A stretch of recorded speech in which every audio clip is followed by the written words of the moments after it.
welcome to this webinar. My name is Farid Khawaja. I'm the chairman of K-Trade, and I'm delighted to be hosting this webinar with three really important companies on a topic which is A, very dear to me, but B, is really, really important for Pakistan. And then Pakistan IT services sector is some of the companies which I've seen, including the three companies on this group with me, are always make me very proud of Pakistan. As an A, they deal with some of the top companies. They make software for some of the top products which are used globally. Their client list is super impressive. They earn in dollars. They earn. Pakistan needs exports. Pakistan needs dollar, and this is a sector, and these are the companies which are contributing for that. So, as a Pakistani, as an investor, and as an analyst who pitches Pakistan to foreign investors, most of my time goes in talking about IT services, just because it makes us look good. So very delighted to be with all three of you, and maybe I think best way would be to kick off with the introductions. And Yasser bhai, I'll request you to start, and then we'll go anti-clockwise. Is that because I look the oldest in this group, or is there some? I was about to say that because you're the oldest, but then I stopped that. But it's I mean, amazing that all three of us belong to the exact same kind of a batch. Yeah. Me and Yasser were kind of batch fellow at college, and Kashif was also, I mean, in a similar session. So thank you for putting the anchor on the age. Yasser was a few years senior to me at LAMS. I think he had left when I came. So that means I'm the youngest. So over to you. Thank you so much, Ali and Ali, both of you, for inviting us. I'm really looking forward. I've been looking forward to this session. I'll keep my intro brief. I'd leave as much time for questions as possible. I consider myself to be a veteran of the Lahore software industry. Undergrad in computer science in 1997, which just was really a lifetime ago. And then I worked for around 6 years in the local industry. My first job was at a company called WorldWorks, which was one of the pioneering companies in the country. If you remember Crestsoft, which was the OG in the whole software development space, WorldWorks became an offshoot of Crestsoft. And then 2 years at WorldWorks, 4 years at a company called Invisalign that many people may have heard of. Sure. And a couple of years in the US for a graduate degree. And then we started Arbisoft in 2007, just because I kept getting kicked out of jobs. Not because I was bad at them, but because those companies kept shutting down for one reason or another. I'd like to think that I was not one of those reasons, but that's the story. Now, even Arbisoft is almost 18 years old. So, I tell people that I always wanted to tell people that I have more experience than your age. So I now can safely say that to most people that I get to work with. So it's been a fun journey. But I've seen it all. I've seen all companies in Lahore, mostly been in Lahore for the last 27, 28 years in my career. So I've seen, the transition, the startup boom, the, software industry, how it has changed from, one form to another, and the current AI, boom as well. So that's been my journey. Great. No, thank you for guiding us through it, and it's fascinating. And I will ask you follow-up questions about the similar journey of Arbisoft. But before that, moving to Kashif bhai. So I was figuring out anti-clockwise to you or to my angle. So the way I'm looking at it, I'm clockwise, but yeah, so I'll go ahead. So my name is Kashif, and as Umair was saying, I graduated from GIK in 1997, which is the same year that Yasser graduated from LAMS. And after graduating from GIK, unlike the typical IT professional, I actually did not join IT industry. I joined a company called Schlumberger, and that's a French multinational oil conglomerate. So I joined them, worked a few years in Middle East, and then decided to come back, give it a shot, joined a local company called Tkxel for a few years, and then moved to China with them, and then went to US for my graduate studies. Came back, resumed with Tkxel, and then left them and joined Oracle, mostly in Asia Pacific region. And then decided to give Pakistan another shot, mostly for parents' reason. Came back and joined Confiz as head of their global service delivery. When I joined Confiz, Confiz was a smaller company. Confiz had started in 2005 by Raza and Dr. Zartash. Zartash still teaches at LUMS, and Raza is a LUMS alumni, I think a little junior than Yasser. And so I joined them, spent 7 years with them, and then left Confiz and joined Systems as their global head of delivery for their Europe and North America business. Spent 2.5 years there, came back as the CEO in Confiz, and that is pretty much it. Umair, Great. over. Okay, wonderful. All amazing companies, and thank you for running us through it. Bye, please. All right, so I'm Umair. So I made a mistake of scoring some great marks in FSC and went to UET. And the same year in which Yasser went to elsewhere and Kashif elsewhere, and I ended up graduating in 1999. Turned out that so these guys already had a 2 years kind of a lead, and then I figured out that I probably need to go to States to. I was always good at interviews. I scaled some interviews and was about to go to States when the dot-com bubble bust. And before just going to State, I thought probably it's great to learn some programming, and somehow I got into one off quarter in LUMS in autumn 2000. And I guess we have met somewhere because probably you were doing BSc at the same time, Ali. Fast forward, MS, I did my MS from LUMS and I got an offer from Microsoft. My mother got ill, stayed back over here and joined a company where I found someone else, very exciting, and it was a Tkxel, and there I met Kashif. And that within Tkxel, I just worked for like 1.5 years. That's the only and sole professional experience I ever have of working anywhere in a job role. I had a great passion for kind of a teaching, so I went to LUMS, taught there for like 8-10 years. I've been a product of UET, and I also saw LUMS, so I had this great desire of helping public sector improve.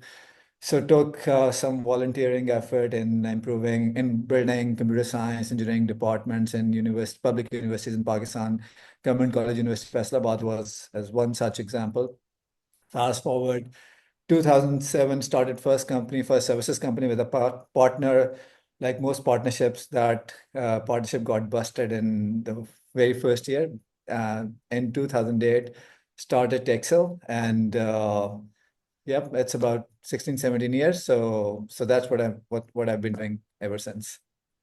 Great, thank you, and thank you for all the stuff which you have done. So, because all of you have spoken about your tech, and it has brought nostalgia for me. So, I did a double major, and one of the majors was computer science at LUMS. And when after Oxford, one of the first job I got was to join Google with Sundar Pichai in his team. That was 2005. I chose to do tech banking, and I joined UBS instead.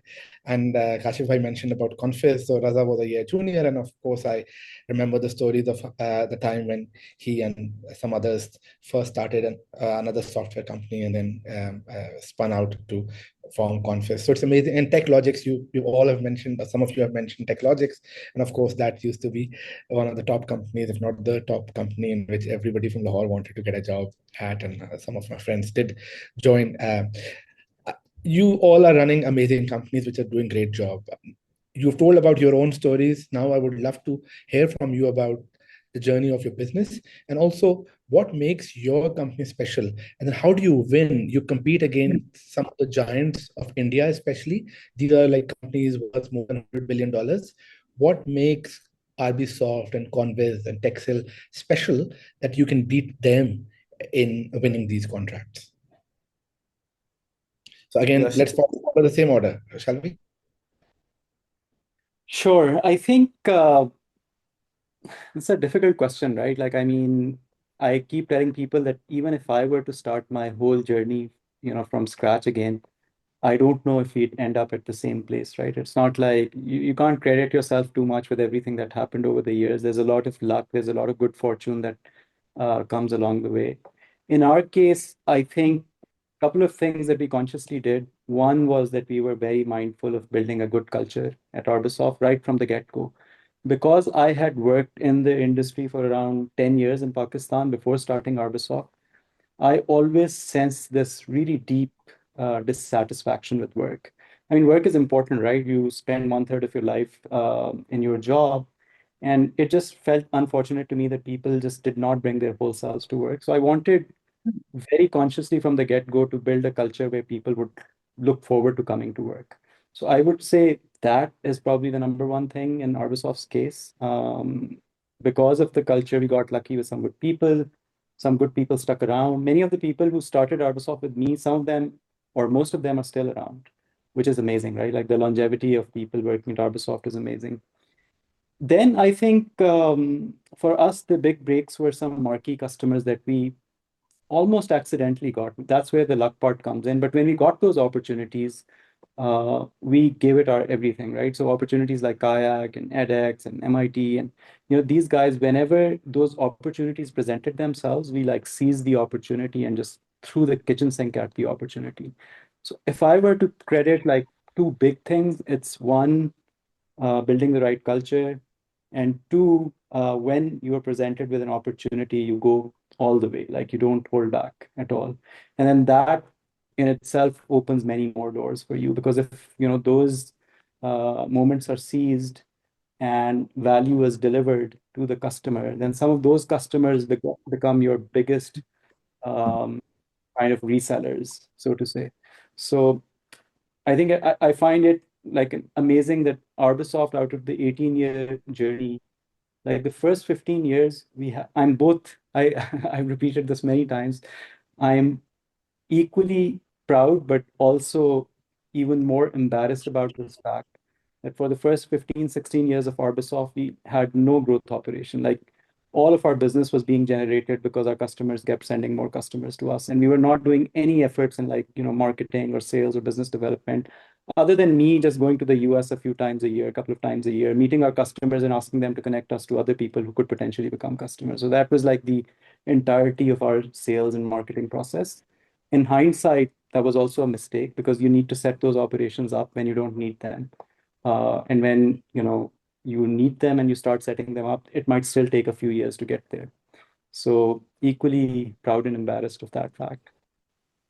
We are very proud of Arbisoft. For the people who are listening, I don't think everybody would be familiar with all the three companies. So, Yasser, it would be great if you can tell us more about Arbisoft. What does it do? Which geographies do you focus? Which technologies do you focus? And what kind of customers do you have?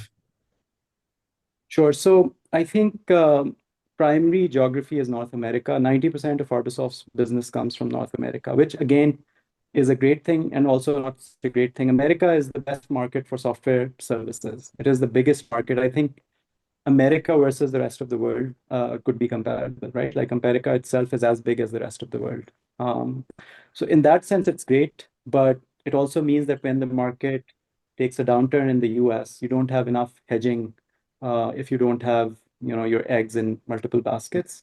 That's something that we are trying to change. In terms of the work we do, we got very lucky that in the early years of Arbisoft, we got involved with some important ed tech projects. So education became our biggest vertical. The most notable of those ed tech projects is a project called OpenEdX. And OpenEdX was, Harvard and MIT's response to Stanford's Coursera.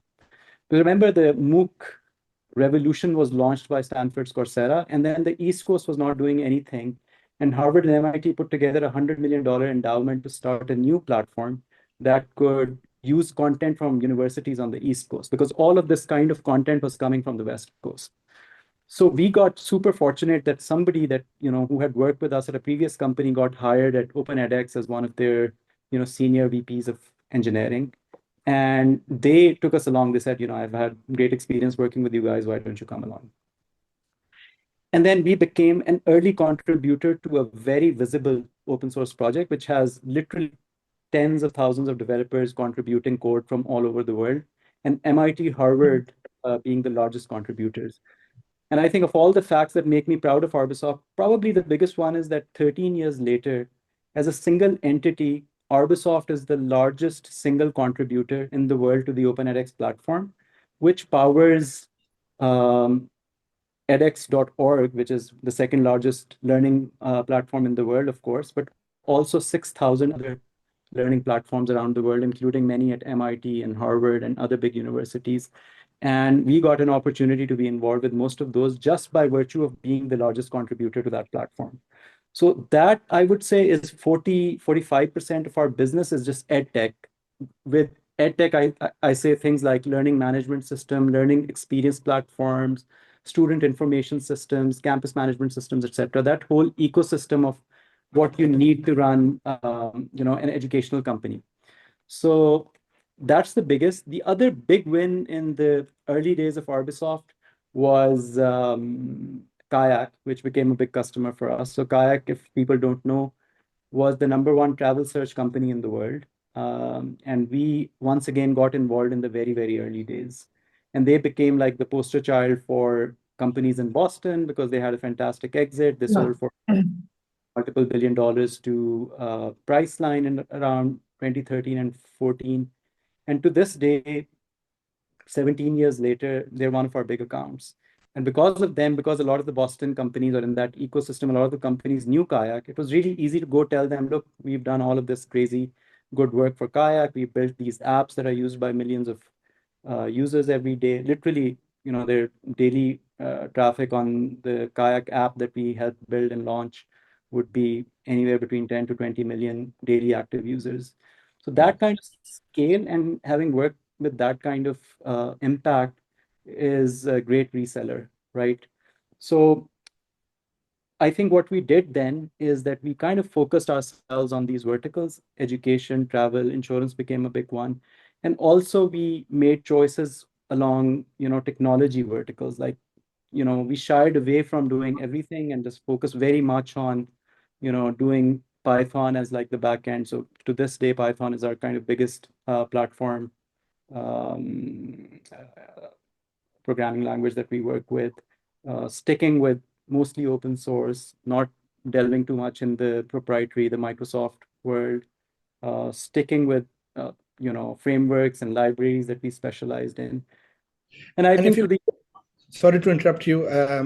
Very quickly, if you can also share the size of your company, whether through revenues or by number of people you have, so that the people in the audience can understand how big or small, how big your company is. So we actually kind of plateaued in terms of our size last year. So we've been at around 1,000 people since last year. And revenues wise, also the last couple of years were tough for software companies. So we've been in the 25 to 30 million ballpark revenue. And that's. Thank you. Thank you. This is amazing and all great brands. We have got lots of questions on chat, and I'll come to those questions after like 3 questions, which I'll ask. And I'll try to use some of those questions in my questions. So hopefully we'll be able to address some of them. Kashif bhai, over to you. Tell us about Confiz. Right. So what I'll do is I'll tell you a story, and that story will not only double down on the trend that Yasser has indicated in how his company grew. It'll also preempt a lot of your questions because you asked a lot of questions and then you added few more to Yasser, right? And then the chat window all is. So let me tell you a story of our growth. And in that story, a lot of answers would be preempted. And I'm not going to take too much because I know Umair also has to go after me. So Confiz started 2005, very typical to what Yasser is saying, and which is very typical to all types of companies. I bet same story for Umair, that you start off with small projects, maybe through freelancing websites or through some friends, and then you latch on to that one customer who becomes successful. And that customer helps you cross the 1 million revenue mark. With overhead expenses, very little, you have excess cash. What do you do with that? That's where the founder's vision and passion comes into play. You can plan to run a lifestyle business, which means, you get a nice house in defense and, life is good. And then you expect that money will double itself. That journey does not go beyond 5 or 7 or 8 years, right? So that's where Raza, the founder, and the their aggression came in. When they did not have to diversify, when they did not have to double down on growth, they invested in their growth. So that's where I joined in. When I joined, I had an enterprise experience. They did not have an enterprise customer. So the vision was, when I joined in, Confiz was around 1.7 to 2 million revenue company, highly profitable. So I was brought in. They did not have any customer that I could engage in. And they made a decision that we are going to now double down on the US. One of the sellers, which is again a LUMS graduate, they invested and moved him in the US without having built any GTM, any sustainable, scalable growth engine. The bet was, this guy is smart enough. He has brought in a $100,000, $150,000 of business in the last 2 years. He'll figure out in the US. And I became his de facto pre-sales guy. Now, because of relationships, as you become from 1 million, 2 million, you keep on getting those relationships. Some of this that Yasser highlighted. So we got lucky. We got some relationship in Microsoft. That gentleman left Microsoft, joined a company called NCR. And NCR was a customer to Walmart. And NCR had sold their hardware to Walmart, but the hardware could not talk to the Walmart software. And Walmart, being such a huge mammoth, would have taken a year or 2 years to build that software that would let NCR hardware talk to their backend. And NCR obviously had financial pressure. So they said, hey, you know what? No big vendor will listen to us. Here is a small company out of nowhere. We trust them. And we want them to build that software for Walmart, and we'll pay for it. So that's where Yasser used a very nice term. You throw kitchen sink at the problem. In that case, I was that kitchen sink. So NCR paid for 2 of our people to fly there and convince Walmart that we will be able to do it. And that's where the other thing comes in. And there are a lot of questions about what is your differentiation? How do you compete against it? So this story will tell you what real differentiation is. It is very non-sexy differentiation, right? So what happened was, we were there with NCR trying to figure out how to convince Walmart to let this company out of nowhere, partner through NCR, build something that their team is saying will take at least 12 months. We said, well, we are not Accenture, Deloitte, Big Fours, don't have gel back here. We cannot impress them with fancy decks. So what do? We said, okay, we had a first meeting with them. And we said, just give us 1 hour. We got the requirements. Then we went back, worked around the clock. We actually built something that others were saying that we are going to, sign a contract and then we'll build it. So the next meeting we went in, we actually showed the thing working with very limited knowledge. And the biggest problem that a lot of these large enterprises have, they yearn for a low maintenance, agile partner. This is something that Accenture can't do for them. This is something what TCS, Wipro, Infosys can't do for them. Not because they don't have the right people. Their right people are focused on $100 million deals. This was just a $500,000 deal. They were not putting the right people. And we had people, I graduated from the US. We had another guy who was Fulbright, graduated from Georgia Tech. We had those kind of people who had worked in Big Fours. And here we are putting all of them in $500,000 deal. That's how we impress them. Now, what happens is that allowed us a differentiation, which I think makes us slightly different than Arbisoft and Tkxel. And we all have beautiful differences. And I'm just going to preempt another topic, Ali, that I was saying. Today, if the 3 of the companies merge, we would hardly have any competition in terms of the customer, and all our technology skill set will fit in beautifully together. That's how similar we are and how different we are. Although the spirit was the same, throwing the kitchen sink, give your best to the customer. The spirit is the same, but the path we took was slightly different. So with Walmart, we landed our first, and the rest is the history. The other lesson that is for everyone to learn, and I think that is what Yasser was also highlighting. Once you get that customer, your passion to serve that customer will inject the required diversification for you. We had thought that putting one seller in the US is all that we want to invest. But Walmart kept coming back and said, we need people from you in the US. So then we did the L visa, E visa, reorg and everything. We started sending people from here on various visas over there, starting hiring. That expanded our US footprint quite a lot. As a result, while our headcount is much less, maybe half of Yasser and Umair's, our revenue is higher because our US footprint is higher. This was not really by design. This was because we knew that there is one customer who is a $600 billion revenue customer whose IT budget, with large enterprises, your IT budget is 3 to 4% of your revenue. So you can do the maths, multi-billion dollar IT budget. If we get a fraction of that, we are set for life. That was our realization. So we kept on diversifying, not only geographical diversification, but also technology diversification. We started off with a technology called Apache Camel. That's the footprint. Then they wanted us to do cloud. Then they wanted us to do cloud security. Then they wanted us to do 24/7 support. We kept doing all of it. And at one point, our revenue with Walmart alone was close to $20 million. And that's when problems started happening. With large enterprise, because some of your audience might think, well, if that's the game, why doesn't everyone do it? Here is a problem. Once you come into the radar with the big guys in these large companies who have hundreds of millions of dollar revenue riding on Walmart, you get noticed. You get noticed, that's when Pakistan legacy starts hurting you, right? Because you know the decision makers, which nationality they come to, all of it. And I'm not being nationalistic or anti-India or whatever. No, this is the ground reality. This reality is real. Pakistan benefits from this reality when decision makers bleed green. So it's a kosher. It's nothing wrong with that. But with large enterprises, that's where the problems start happening. So now, the last comment I will make, now our Walmart revenue has come down to 15% of our overall revenue. Our size is between $30 to $50 million. Alhamdulillah, we have a track record of 20 years of profitable, positive year-on-year growth.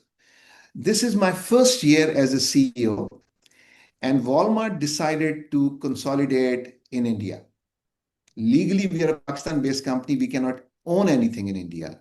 You could very well imagine what happened to us.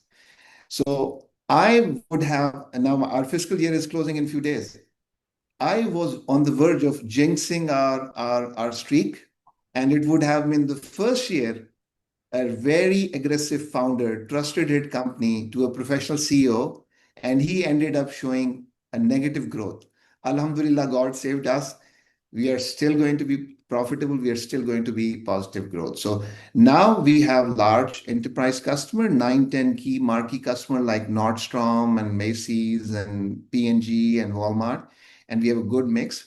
We have around 85% of our revenue coming from the US because we also figured out you need to have geographical diversification. So 15% is coming from Middle East. So we have a presence in Middle East. Again, this is really the last thing I'm going to do. With large enterprises, we also recognize that Pakistan can only be one of the development centers. So now this year we started off our development center in Costa Rica, in Mexico, and we are doing a partnership with another trusted party with India as well. So now Costa Rica is in 6 months is our second largest physical presence, and Mexico is the third, and India is the fourth, and Pakistan still is the first, and then of course US in terms of headcount, US is also second, but I'm talking about offshore development center. That's our story, and I hope I have preempted a lot of your questions. So thanks. Over to you, Umair. Thank you. You've added a lot of questions as well. And the risk of India, I think, which you've mentioned, is to the Pakistan, the IT services sector is real. And I think we need to talk about it. I was with one of the largest investment banks in the world with the head of the tech team. And he told me that Indians are actively turning away business, Pakistan-related business. So certainly it is a risk. And I think we should all be aware and open about that risk. Moving on to Tkxel, and Umair, would love to know more about Tkxel's story. I'm sure it will be very interesting and fascinating. We are halfway through the time mark. So Umair, over to you for Tkxel. feels like I'm on a political debate where I don't get enough time. But We have you all the can, time. I will cut for short circuiting, you can do a fine replace Umair and Tkxel and Yasser's and Kashif's story somewhat, and it will one way or the other fits in. But let me try to keep it pretty brief and tell you how we built it, how and where we are going. So. I mean, I graduated and I told you I worked like for 1.5 years just in the industry. So I did not have any, I mean, as Steve Jobs says, you can look backwards and connect the dots. So if I start connecting the dots, what we really have done, I can tell you what we have done and to create that kind of a growth. So I didn't have a lot of industry exposure like probably Kashif and Yasser. I didn't have any vertical expertise. Like I haven't spent like 10 years in fintech or retail or for that matter anything. We did not have any sponsor even in US who would have given us our first break. And I wasn't a graduate from a US university, so which means the first time I ever went to US was back in 2010 when we started the company back in 2008. So now when I look back and see that what we have managed to do that, then there are 3, 4 things that I think would stand out. So very early within Tkxel's life, I figured out that we need to build a solid go-to-market strategy and we need to have a sales and marketing strategy. And if I'm an engineering founder, probably initially at the start of the company, a founder, maybe one of the smartest person around in the room. And if sales and marketing is the hardest job, probably I need to take it rather than anyone else. So the first thing that we did, not very early, but relatively earlier, was that I totally moved on into the sales and marketing and started building the go-to-market strategy. Read upon books and strategies of a lot of companies, predictable revenue, Salesforce, how to build inside sales, how to do go-to-market. So we ended up creating a sales and marketing engine. I still remember the company's revenue was about $1 million when I tried to hire my first VP of sales, giving him a $250,000 salary. So just to learn some ropes. So we built that go-to-market engine that will help us get a lot of sales funnel or leads, if you will. The second part then really comes in that if you're not kind of specializing, if you're not an ad tech company, if you're not a travel company or retail company, then you'll be start to get a lot of different kind of businesses everywhere, which essentially means that you need to build a company or an HR machine that is very adaptable, very highly adapting. So you have to build engineering operations, which are very quick to adapt to newer technologies, quick to adapt to newer verticals, newer trends. You have to build corresponding a top brand so that you can become a talent magnet and you manage to hire some of the really top talent and you need to retain them. So that's the second thing that we did. I mean, first was building up the go-to-market thing, building up a sales and marketing engine. The second part really was to build up a highly agile engineering kind of DNA, as well as becoming a brand and a talent magnet in the local industry. And the third thing that we figured out very quickly is that it's a game of accumulation, and you have to keep on accumulating customers, which essentially means that you need to be delivering top draw value to your customers, making sure you own the outcomes, not just bill them hours of coding or something. If you're working with business, you own the outcomes. If you're working with a startup, you own the engineering pipelines and everything. So if I look back, the way we kind of eventually ended up building superb go-to-market engine in relative Pakistani terms, a great, highly agile engineering team, which is filled with super talent density. We loved kind of Amazon's leadership principles and Netflix, the culture book that they had in terms of building a highly talent dense company, and then making sure that whoever gets in the door through the sales process, they remain your customer for life.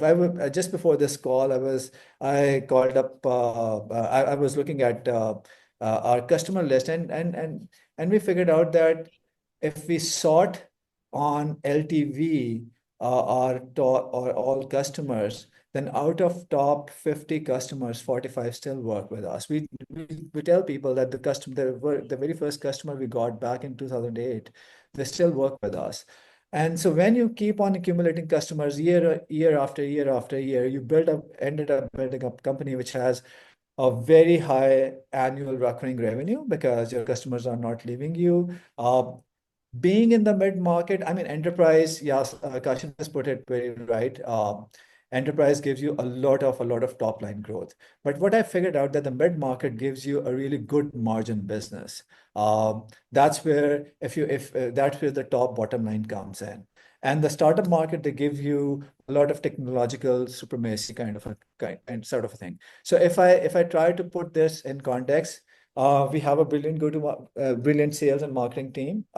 We do a lot of inside sales from Pakistan. We're probably the company that has taught the market in many ways how to do this thing. We have a brilliant engineering team, which is a talent magnet in many ways. We spend a lot of time, hours in upskilling our team. Yasser has put it right. You have to have a very high, I mean, top of the line culture to really sustain this kind of a growth. And then if you're doing everything, but you are not delivering value to your customers and retaining those customers year on year, you will not go anywhere. So this is what Tkxel is. In terms of our now this culture, what has given us. So we started off like many companies over here with the startups, because why would an enterprise want to hire an unknown company with a small footprint in Pakistan? So we started up with startups, did a lot of product engineering business for them. And again, this is a kind of recurring year-on-year business. As the market shifted, startup funding dried up, and I mean, different tech come in. We also, because of our ability to open up different markets, having a sales and marketing engine, we moved into the mid-market. That's where we started working with a lot of businesses, owning their strategizing and owning their digital transformation roadmaps, and making sure that we are their partner of choice for whatever they want to do. And then transforming them with the market trends of doing AI transformation. I mean, AI transformation is a lot of digital transformation with putting in AI where you need that. So that's what Tkxel is. We kind of we have a great footprint in the mid market. We had a great footprint in the startups. Highly diversified revenue, no single customer, no customer concentration, highly sticky revenue. That's what we do. In terms of our revenue size, similar to RB and Confiz, in the vicinity of 30 million, about 1,000 people with offshore delivery centers. We have recently opened up a European base in order to kind of scale within the Europe, and we are now looking at MEA region in general. So, but still, I would say our 95% revenue is coming out of US. And then the rest of the revenue is right now, we have started expanding into Saudi and the Middle East market in general. So I hope I've answered some of the questions. You indeed have, and thank you for telling us about Tkxel. We have a lot of questions, and now I will start going through the questions, but I'll just combine a few of them together to make common threads. All three of you are highly talented. You've spoken about the strengths of your team. You've spoken about the quality of your talent. You've mentioned your clients. Some of them are really impressive, big companies, great products, which we all use. So this is all, and you all have gone through this journey where you started small, and now, mashallah, you are sizable at 20, 30, 40 million with 500 to 1,000 team members. What takes you to 100 million plus? Is it consolidation? Is it just normal growth? How do you exceed the threshold of $100 million? How do you want to go about that? Yasser? Yeah, I can take this because I've been thinking about this question a lot. I, like Umair, like Kashif also pointed out, I used to think that the most important responsibility of a CEO in an organization like ours is sales. Like the CEO needs to be the best salesperson in the organization. And I think that is true for, until you get to this level, right? Now, as CEOs, our primary responsibility should not be sales at all. I think that I no longer aspire to be the best salesperson in the organization. Now I feel like my primary responsibility is to operationalize. And when I say operationalize, it's operationalizing everything. It's moving as far away from being like a founder-led company that we have been to this day as possible, and making our personalities completely redundant to the process. So that's the aspect that I've been focused on in the last couple of years, and early signs say that we might get there in the next few, we've set up targets which would be similar to the ones that you think we should be achieving, companies of our size should be achieving in the next few years. So operationalizing growth, I think, is one big job of CEOs. And the other one is basically doing M&A and making sure that you're investing your money wisely. So obviously, we've all accumulated some money in the bank over many years of successes. And now it's a question of how do you deploy that capital? And if you can deploy that capital intelligently, I think that could be the second thing that takes us to that 100 million mark.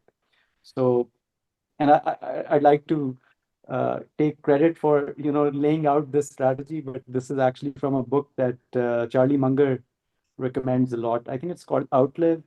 It's a story of 8 companies where CEOs operationalized and deployed capital wisely. I strongly recommend that book to people. And my perspective got really cleared up from that book. Thank you. That's very interesting. I did not think that essentially you're implying that founder himself or herself could be one blocker for the growth. For service companies, especially, the founder becomes, like founder-led companies, the founder becomes the single point of failure.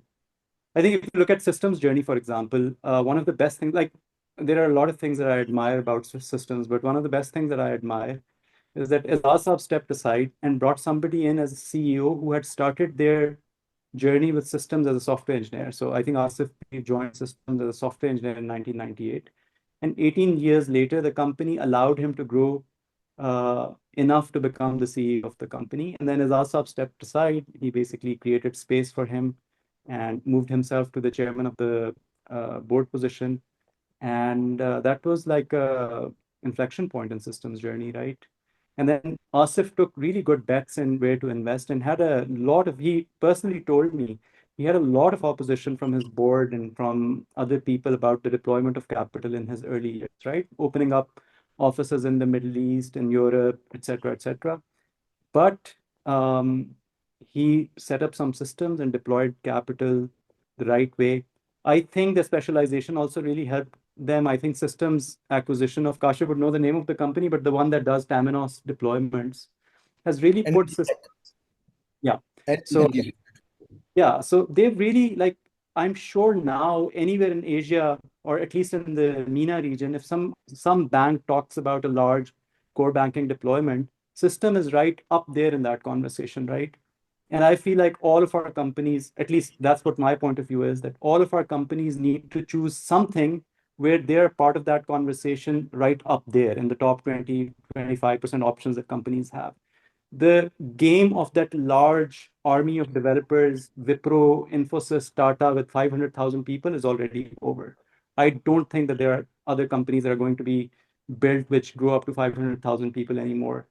AI has a big role to play in that, but also people realizing that the talent game is truly global, and you want like high quality talent wherever you can find it in the world, not necessarily a lot of breadth and not a lot of depth. So for those reasons, I think all of us need to identify our Temenos and then try to be in that top 25% to go to from 30 million to 100 million. So that would be my kind of game plan for that. And I think we have candidates for what our equivalent of Temenos is. Oh, lovely to hear that. Umair, I think you wanted to go No, ahead. I was just saying that if you take a look at the answers, and I've been looking at this question in different ways, then you'll find some common themes, which is you have to have a certain specialization so that you can be really known for that. I mean, you can start the conversation from there, because if you are moving into an industry and you are trying to replace an incumbent, why would they want to do that? And what's your take? Also, I also think that a lot of these companies, which are built around founders, and even for professional CEOs, uh, founders and CEOs, they have certain core skills. It's only started dawning to me a few years ago that there's a whole different game that you can play with capital.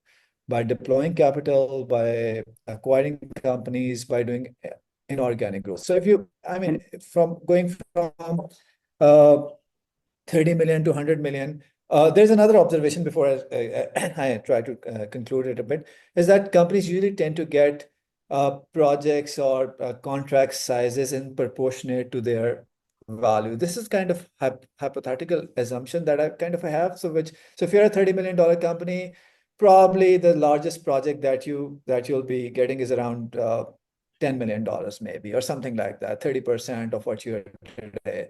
If you're a $100 million company, now systems growth will be, if they're a $300 million company, will be adding up $100 million every year. Maybe a Tkxel or RP, I don't know, maybe a $10 million, $5 million, because I mean, that's the kind of client that you can serve. So what you can do really to get up into the game, one thing is really that you can keep on aggressively doing sales and marketing. I think if I agree with Yasser on the fact that you have to operationalize a lot of things, but I also want to emphasize on that top draw sales guys, they don't available very easily, and I mean, you have to work with them for some time to really make sure that they start producing. So sales and marketing, and exponentially scaling sales and marketing is a one way of going there, but it still will be a kind of a slower way. The inorganic way is that you go in and try to acquire companies, acquire revenue, acquire top line, and alongside acquire certain expertise. So if you think in US, a $30 million company, let's say if it has a 30% EBITDA, the value of the company will be something like $70 to $80 million, maybe $100 million. You can go to a bank, you can get another $30 million worth on that, and then you can go on and acquire $30-40 million worth of company, or let's say $20-30 million more revenue.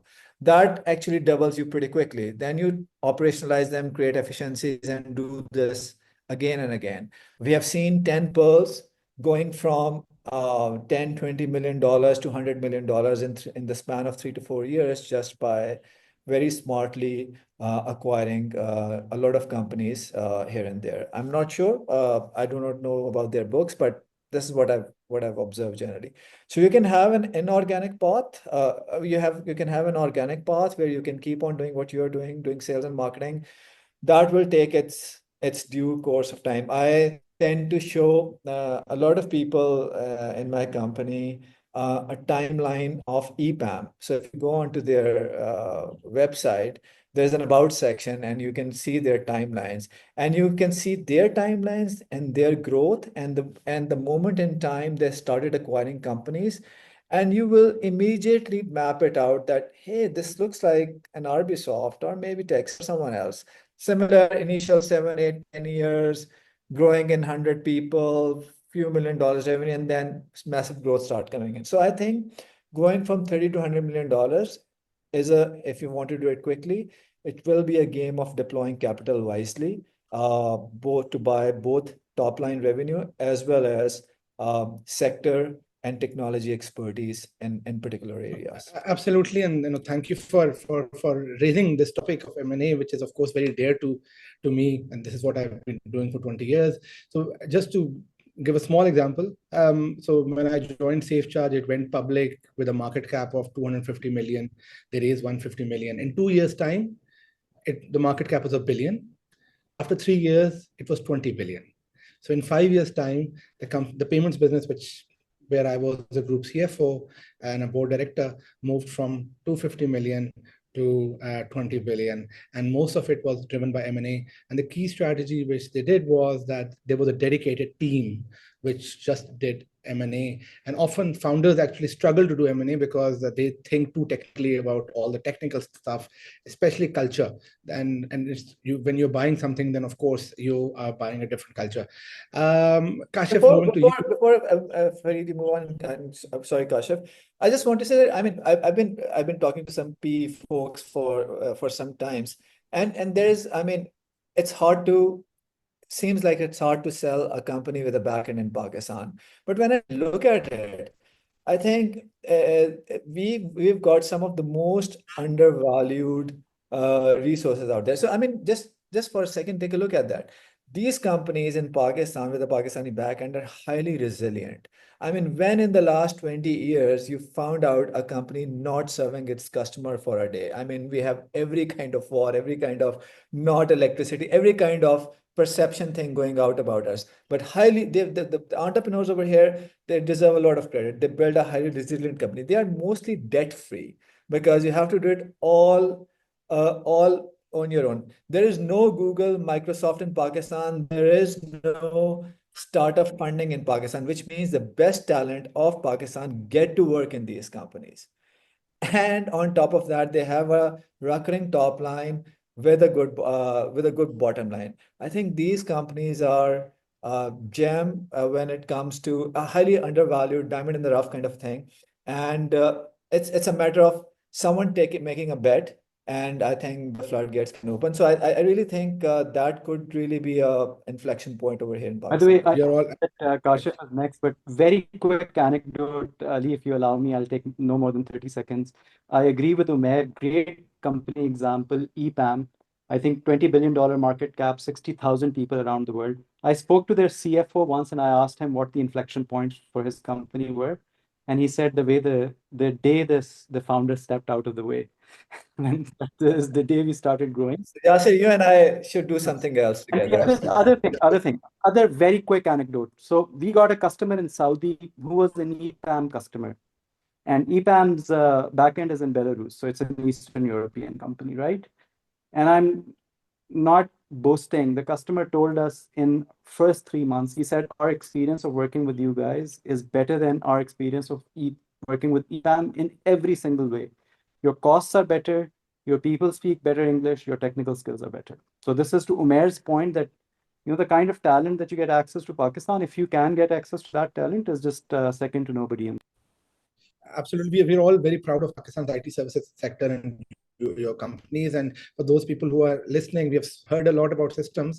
You can invest in systems. The stock is listed on Pakistan Stock Exchange. So you can open any brokerage account, including K-Trade, and buy stocks of systems, which I highly recommend. Kashif, you have worked at systems. You've also written an answer on chat already. And you are also a non-founder CEO. So let me extend the question to you. What kind of M&A are you looking at?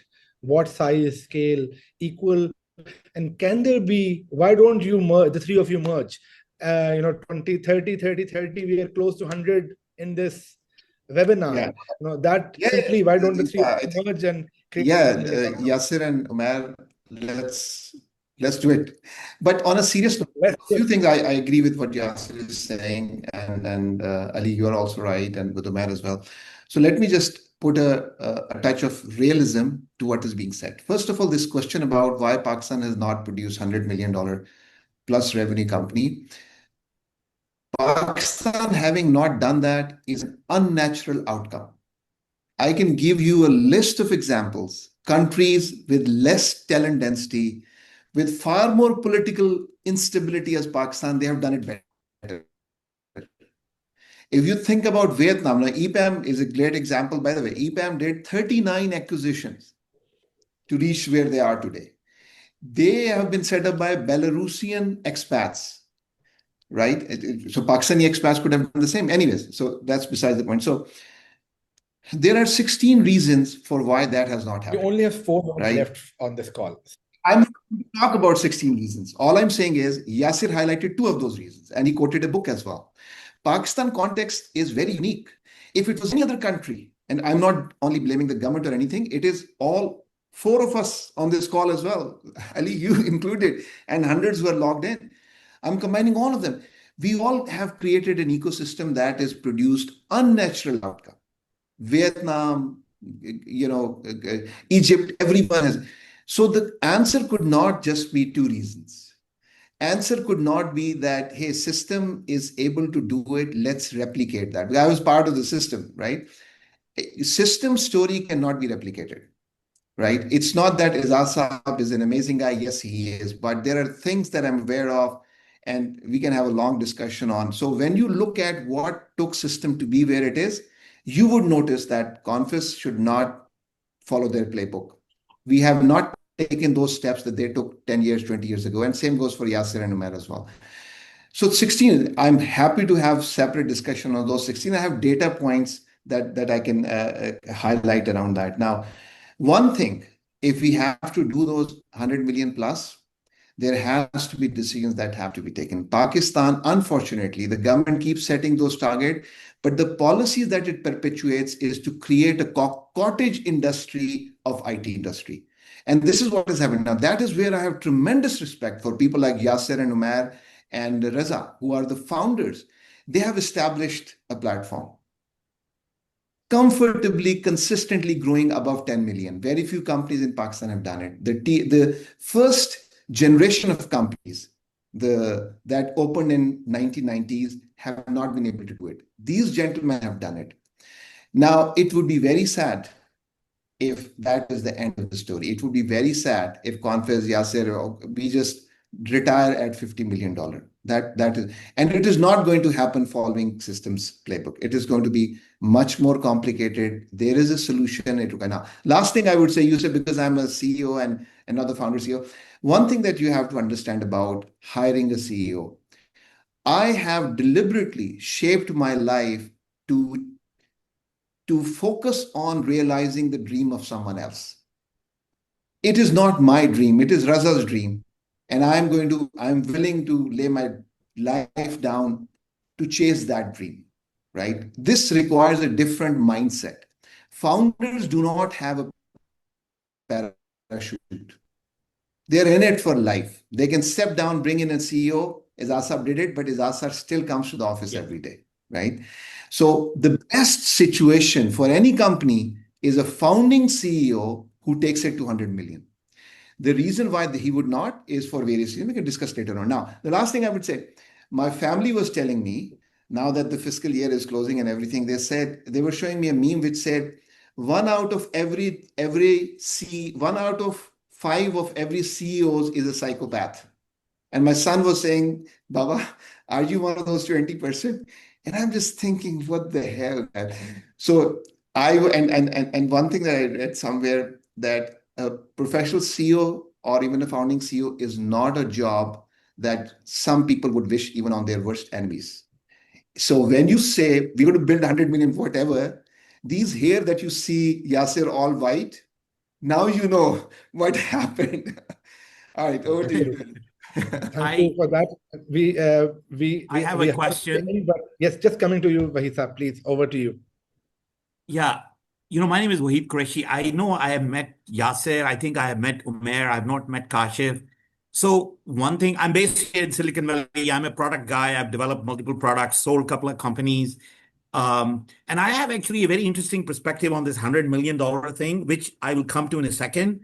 The first thing I want to say is that we are a venture funded company here in the Valley. And we are doing something in the AI space. And I'm being approached right now by companies, let's say Indian companies and others, to partner with us on the professional services side.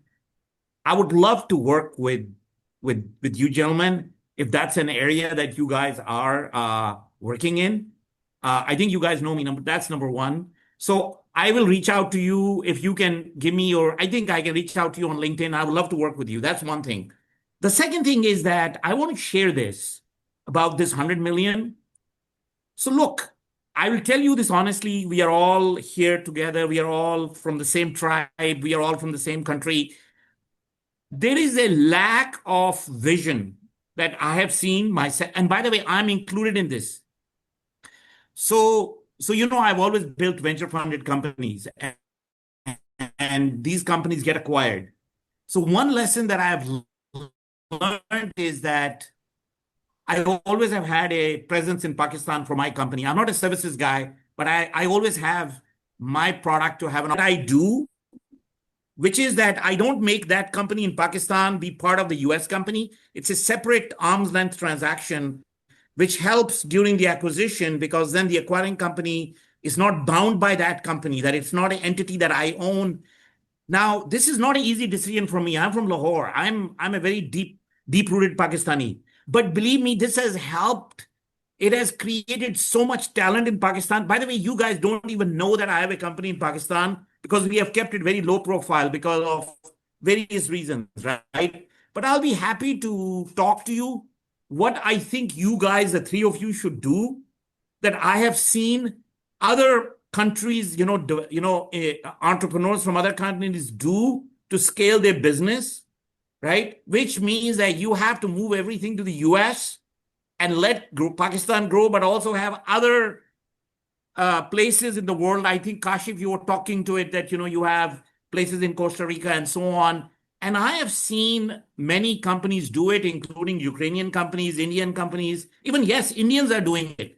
They are moving their operations to the US to come across more as a US company from what I have seen. So this requires a separate conversation, which should be called how to scale business for Pakistani people. We also have some mindset that I have seen people, that somehow is confusing for me also. The Seth mentality still lives in Pakistan somehow. I've seen it, from my vantage point here. So at some point, I think we should talk about it. But right now, I just wanted to put in this shameless plug to say, if there is a way we can work together, I would rather work with you guys, with you gentlemen. So looking forward to it. You guys know you can reach me on LinkedIn. Thank you, Dr. Waheed. And we have passed the time, but I'll still just squeeze in two questions which have come, which I think are important, and at least I'm very interested in hearing about it.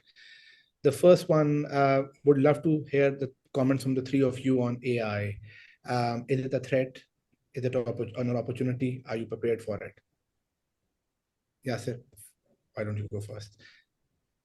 Yeah, I think that on AI, there is a spectrum, right? On the left end of the spectrum are people that I deeply respect, people like, if you've heard of Jan LeCun, right? Like the Meta guy at Facebook, who believe that everything about AI right now is overhyped. This is not the AI architecture that's going to take us to AGI, and this hype will die down.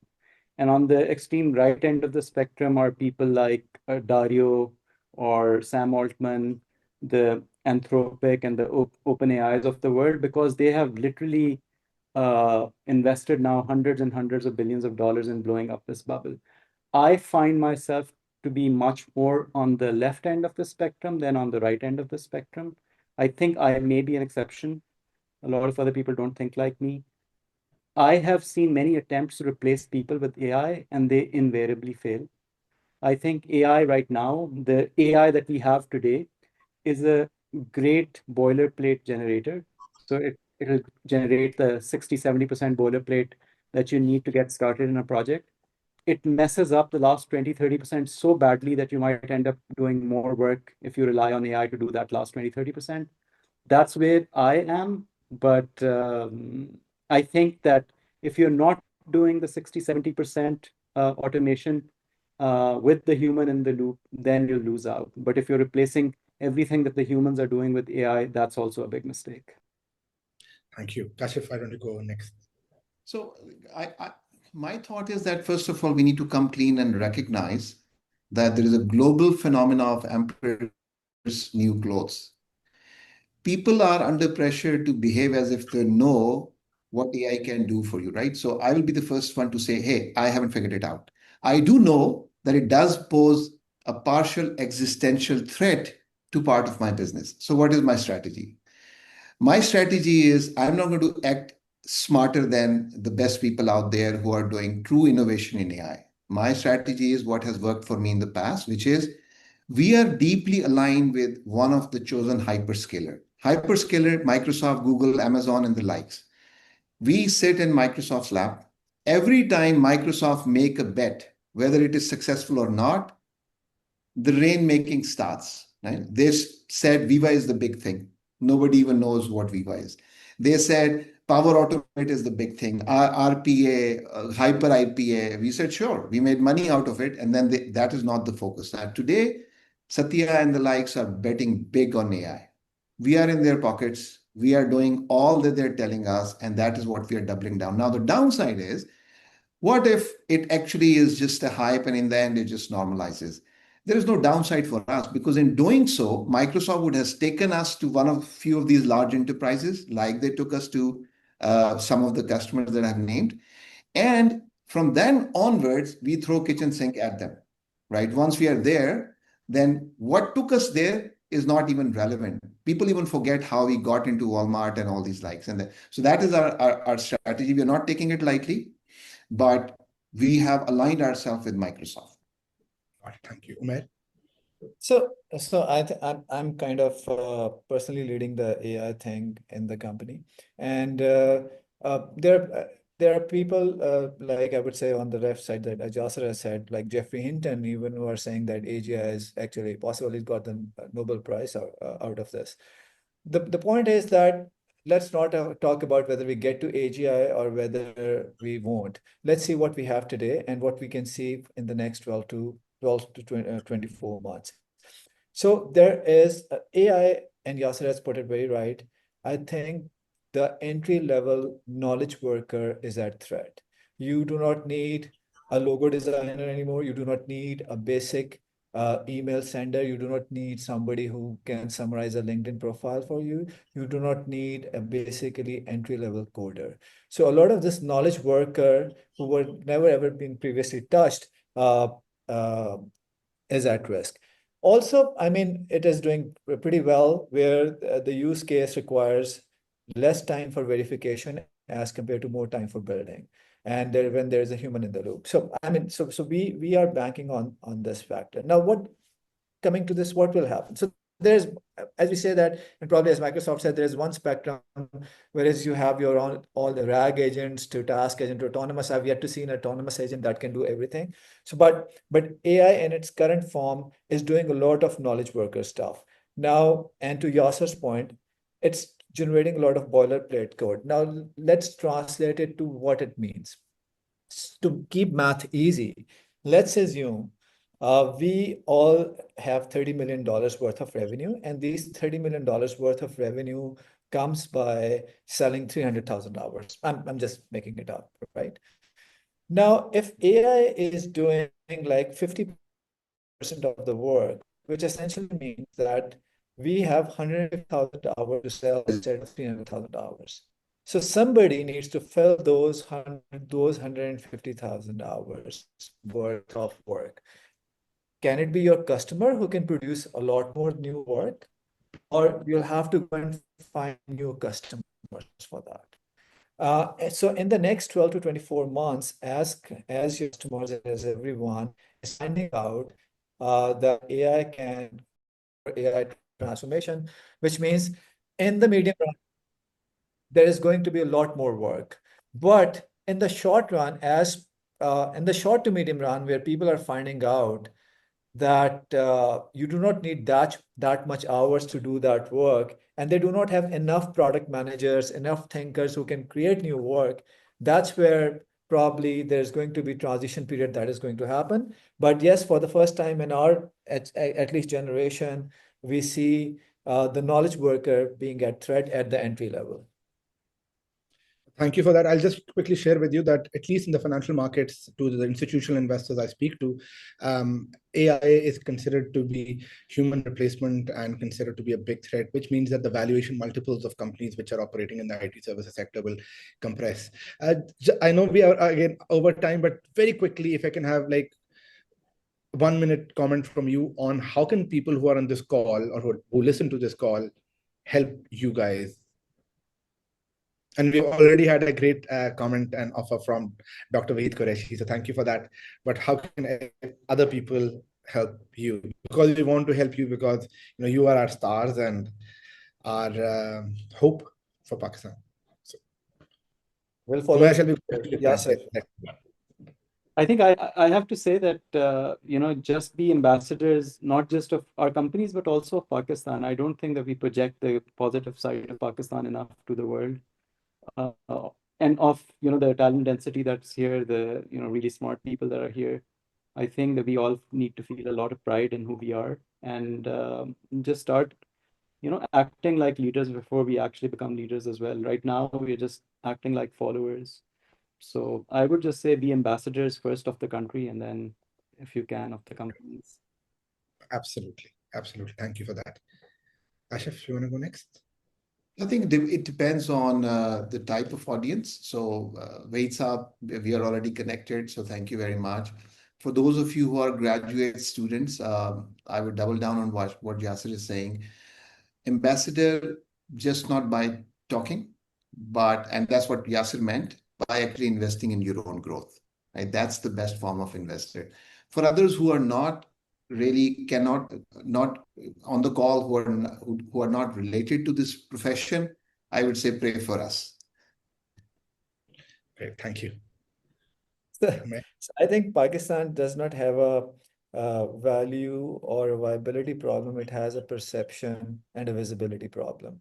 And any and everyone who can help us with that is doing a great job. So to Yasser's and Kashif's point, they need to act ambassador.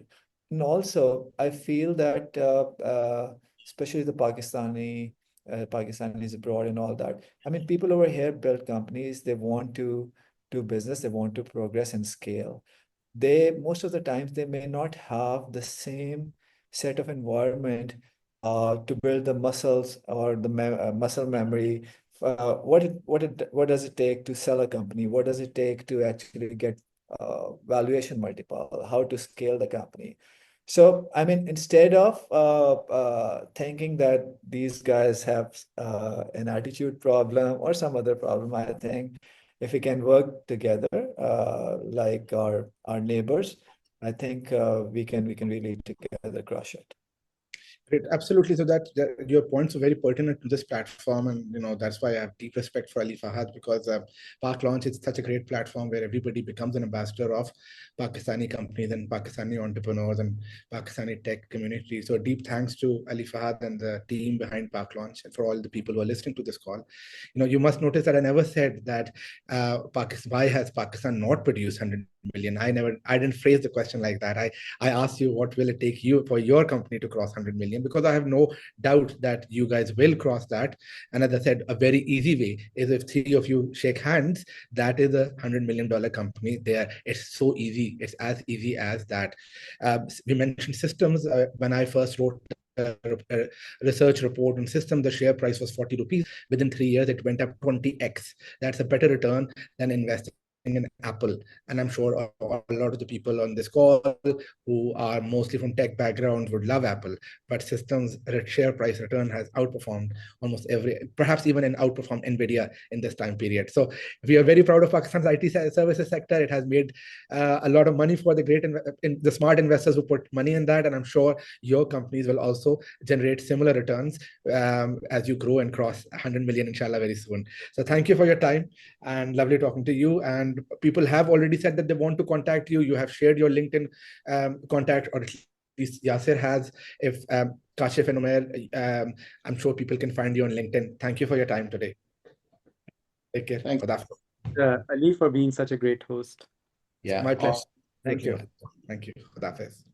Khuda Hafiz.